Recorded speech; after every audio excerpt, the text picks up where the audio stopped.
പ്രിയപ്പെട്ടവർക്ക് വീണ്ടും സ്വാഗതം. പ്രൈം ടൈം തുടരുകയാണ്. ഇപ്പോൾ ട്രെയിൻ യാത്രക്കിടയിൽ ഒരുപാട് സുരക്ഷിതത്വ പ്രശ്നങ്ങൾ സ്ത്രീകൾക്കുണ്ടാകുന്നു. അനിഷ്ട സംഭവങ്ങളൊക്കെ അസാധാരണമല്ല, സാധാരണമാണ് താനും. ഇപ്പോൾ പരാതി അറിയിക്കാൻ, ഇങ്ങനെയുള്ള കേസുകളിലൊക്കെ പരാതി അറിയിക്കാൻ ഒരു പുതിയ സംവിധാനവുമായി കേരള പോലീസ് രംഗത്ത് വന്നു.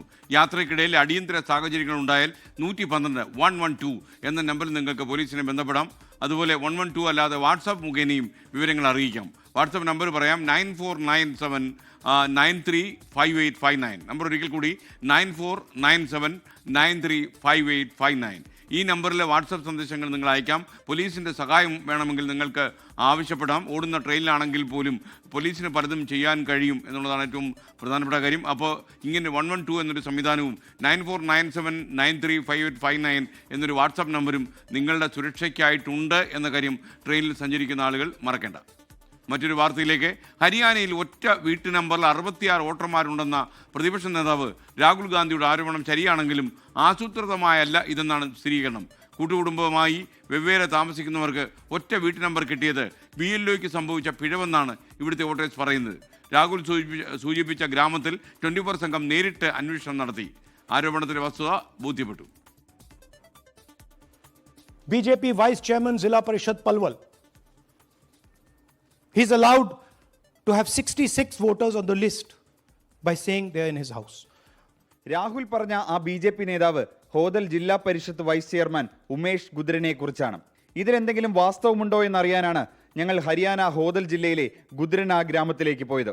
രാഹുൽ ഗാന്ധിയുടെ ദി എച്ച് ഫയൽസിലെ ഒരു പ്രധാനപ്പെട്ട ആരോപണം എന്ന് പറയുന്നത് ഹരിയാനയിലെ ഹോഡൽ എന്ന് പറയുന്ന നിയമസഭാ മണ്ഡലത്തിൽ അവിടുത്തെ ഒരു BJP നേതാവിന്റെ വീട്ടഡ്രസ്സിൽ 66 അംഗങ്ങൾ താമസിക്കുന്നു എന്നതായിരുന്നു. ഇത് അന്വേഷിക്കാനാണ് നമ്മൾ ഡൽഹിയിൽ നിന്ന് ഈ ഹോഡലിലെ ഗുദ്രന എന്ന് പറയുന്ന ഗ്രാമത്തിലേക്ക് എത്തിയത്. സിഹ എന്ന ഗ്രാമത്തിൽ നിന്ന് 80 വർഷം മുമ്പ് കുടിയേറിയതാണ് ഉമേഷിന്റെ മുതുമുത്തശ്ശനും 3 സഹോദരങ്ങളും. 4 തലമുറകളും വീട് വെച്ച് താമസിക്കുന്നത് തൊട്ടടുത്തായി 5 ഏക്കർ സ്ഥലത്ത്. हमारे जो पिताजी हरे वो तो 4 भाई थे और 4 भाई में 3 एक के हैं, 2 एक के हैं, 5 एक हैं, तो 9 तो वो हो गए और 9 भाई हम एक हैं, एक ही माँ के एक बाप. വീട്ടിലേക്ക് വന്നപ്പോൾ നമ്മൾ ആദ്യം വിചാരിച്ചത് ഒരു രാഷ്ട്രീയ പാർട്ടിയുടെ ഓഫീസാണെന്നാണ് കരുതിയത്. ഒരു രമേശ് ഗുദ്രാന എന്ന് എഴുതിയിട്ടുണ്ട്. അതിന്റെ മുകളിൽ കുറച്ച് ആളുകളുടെ ഫോട്ടോ ഇട്ടിട്ടുണ്ട്. ഞാൻ ആദ്യം കരുതിയത് ഇവിടുത്തെ രാഷ്ട്രീയ പാർട്ടിയിലെ പ്രധാനപ്പെട്ട നേതാക്കളാണ്, പക്ഷേ ഇവരുടെ കുടുംബാംഗങ്ങൾ ആണ് എന്നാണ് പിന്നീട് മനസ്സിലായത്. 1986 പണിത വീടിന് നമ്പർ 150. പിന്നീട് തൊട്ടടുത്തായി പണിത വീടുകൾക്കും ID കാർഡ് കിട്ടിയപ്പോൾ BLO 150 എന്ന് എഴുതി. ഇതിൽ എല്ലാ പേരും എത്തിയിട്ടില്ല. ഇതിൽ എൻ്റെ കയ്യിലുള്ള എല്ലാ വോട്ടർ ID കാർഡും കയ്യിൽ നിൽക്കുന്നില്ല, അത്രയും വോട്ടർ ID കാർഡ് എൻ്റെ കയ്യിലുണ്ട്. എല്ലാം 150 എന്ന വീട്ടു നമ്പർ തന്നെയാണ്.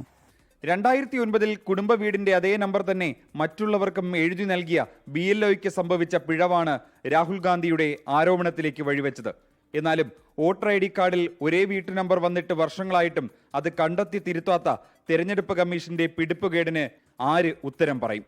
ഹരിയാനയിലെ ഗുദ്രനയിൽ നിന്നും മോഹൻകുമാറിനൊപ്പം അജീഷ് ജയകുമാർ, 24. ലോകത്തെവിടെയായാലും ഏത് സമയത്തും 24 വാർത്തകളും ഓഗ്മെന്റഡ് റിയാലിറ്റി പാക്കേജുകളും എക്സ്പ്ലെയിനറുകളും വിശദമായി കാണാൻ ഞങ്ങളുടെ YouTube ചാനൽ നിങ്ങൾക്ക് സബ്സ്ക്രൈബ് ചെയ്യാം.